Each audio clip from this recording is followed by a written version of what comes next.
those strange, gentle monsters who towered above me. I could only guess they were the lost tribe of the Menkf, an earlier race of people. But why were they so fearful of those ancient gates that lay just beyond their village? And why did they seem to recognize me? Why?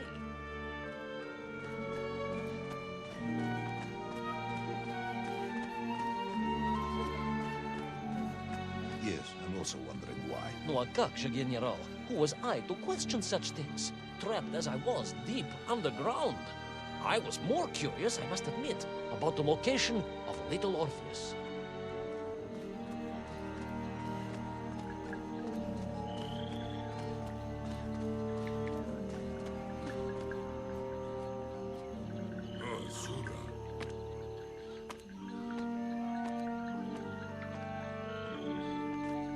You talk of a great city, a mighty power. Yet your Menkf squatted like savages in huts at its boundary. They did. And the answer to that mystery lay beyond my grasp at that point. Because it was a wonder, it truly was.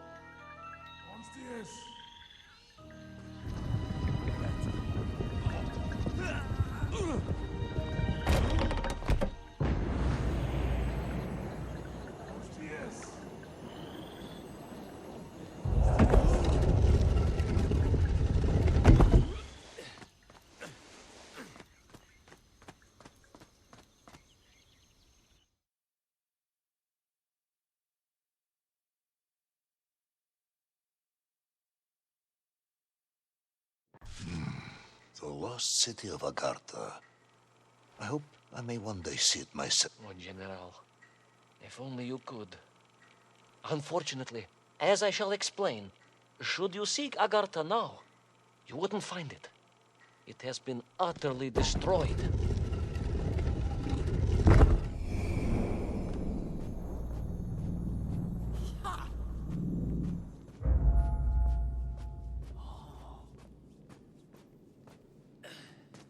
Utterly destroyed? Utterly, General, a tragic loss. A convenient loss. I imagine archaeologists weeping as I tell you. But most importantly, before we continue, you must understand one crucial fact about its destruction. Which is? It wasn't my fault.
Those poor, unfortunate Menkf, trapped and kidnapped and dragged away, only to return as vicious foot soldiers to some unknown tyrant.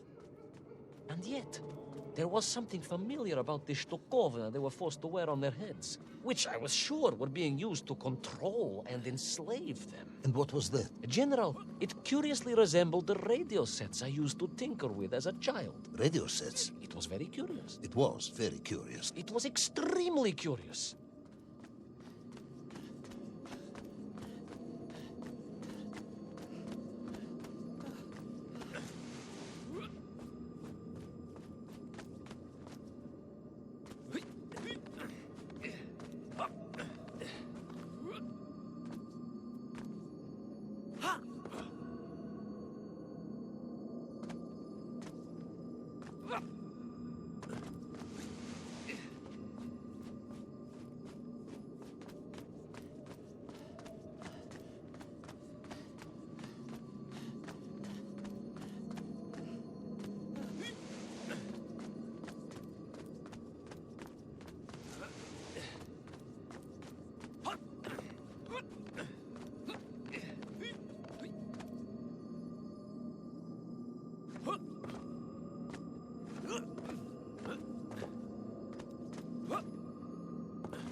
An ancient technological metropolis, powered by a glowing resin carved from the very earth? A glowing resin carved from the very earth.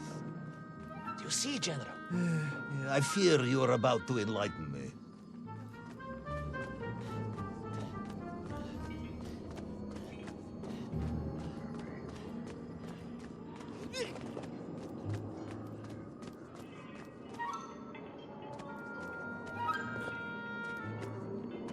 Little Orpheus must have been drained by the impact, but whoever had stolen it and brought it here was no doubt planning to use the Agarthan resin to charge up the atomic bomb, restoring the device to its full potential. What sort of man would come up with such a monstrously reckless scheme? Perhaps the type of man who has such limited understanding of atomic energy that he thinks an ancient metropolis can be powered by shiny marbles.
I am curious, Ivan Ivanovich.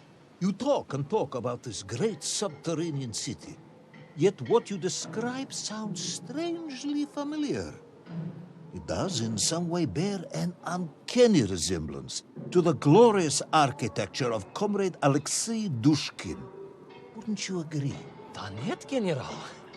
I have never heard of this great Tavarish Dushkin or his works. Interesting.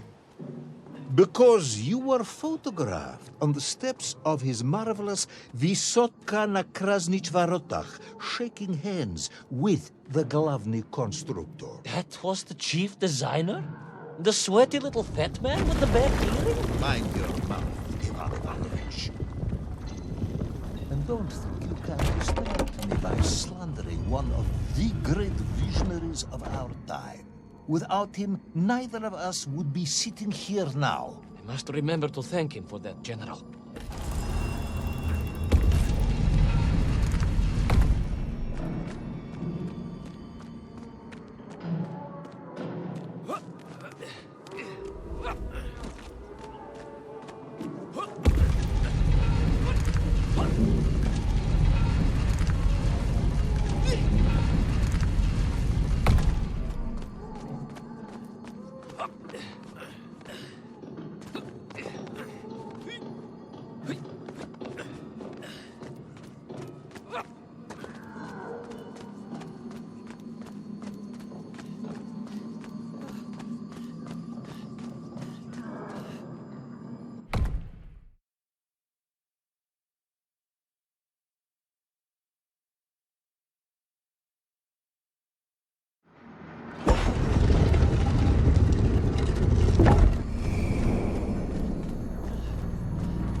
Those enslaved mink were trying to stop me. I was sure of that now. I find myself sympathizing with them, I must admit. No, General, then I have failed to win you over. Uh-huh. A point of agreement at last.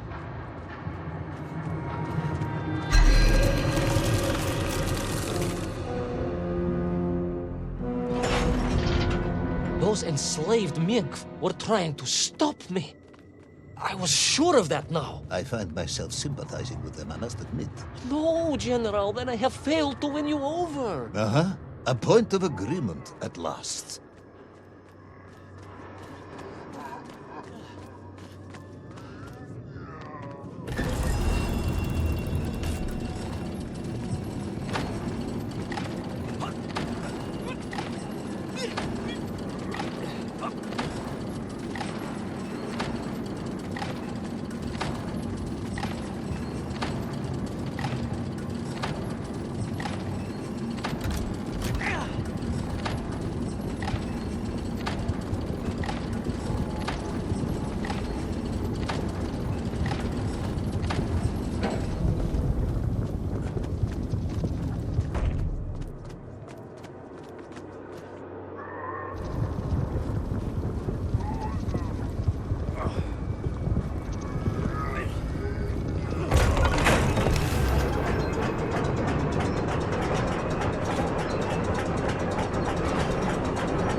Ask again, General.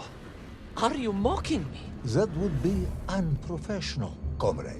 I will try harder to convince you then. It is, after all, a cautionary tale of unleashed tyranny. It is a cautionary tale of unleashed idiocy. But please, do continue.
I stepped from the cable car onto a plateau at the center of the city, where a palace, a vast acropolis, stood. I was reminded of Chelyabinsk Sorok. May I ask how you know of Chelyabinsk Sorok? My Aunt Masha was a traveling tinker who married a beef investigator from Zlatoust. She told me of a secret but wonderful city in the west, an edifice of sheer power, humbly serving the will and needs of the people. Yes, unfortunately, that story didn't end so well. No, that's what Auntie Marcia told me. And perhaps that is why I was also reminded of it. Because the moment I touched the floor in that place, I could tell something was very, very wrong.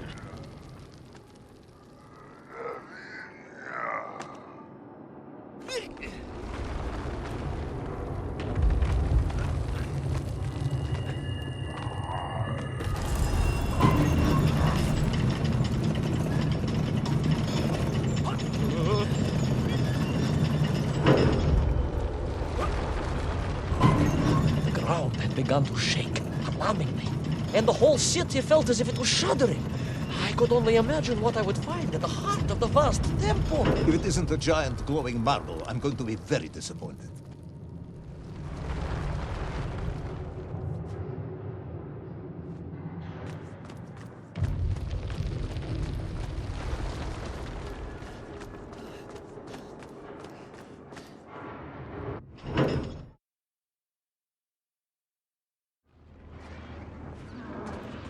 A huge resin sphere that overshadowed all of the others. I caught glimpses through the twisted architecture. And it was then I saw him. Him? The thief, the enslaver, the tyrant, sucking the power from this wondrous city as he drained the very lifeblood of the ancient civilization and drew it into the atomic embrace of little Orpheus. With a song in my heart, I raced onwards to stop him.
drained of its power.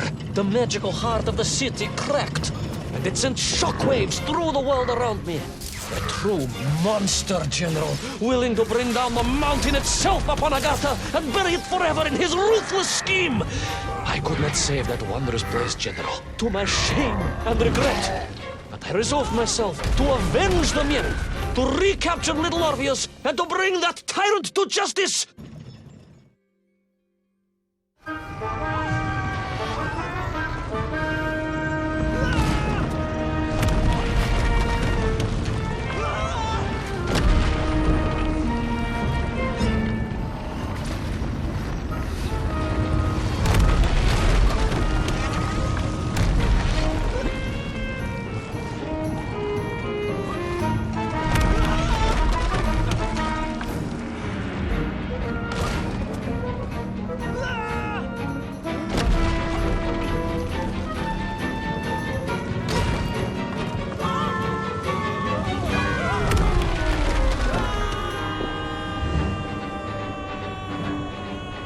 Will our plucky yet careless hero fall forever through those unknown skies? Will he discover the identity of the brutal thief commanding the army of the Menkth?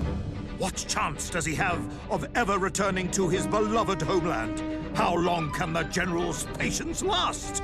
All of these questions and more will definitely be answered in the next exciting episode of Little Orpheus!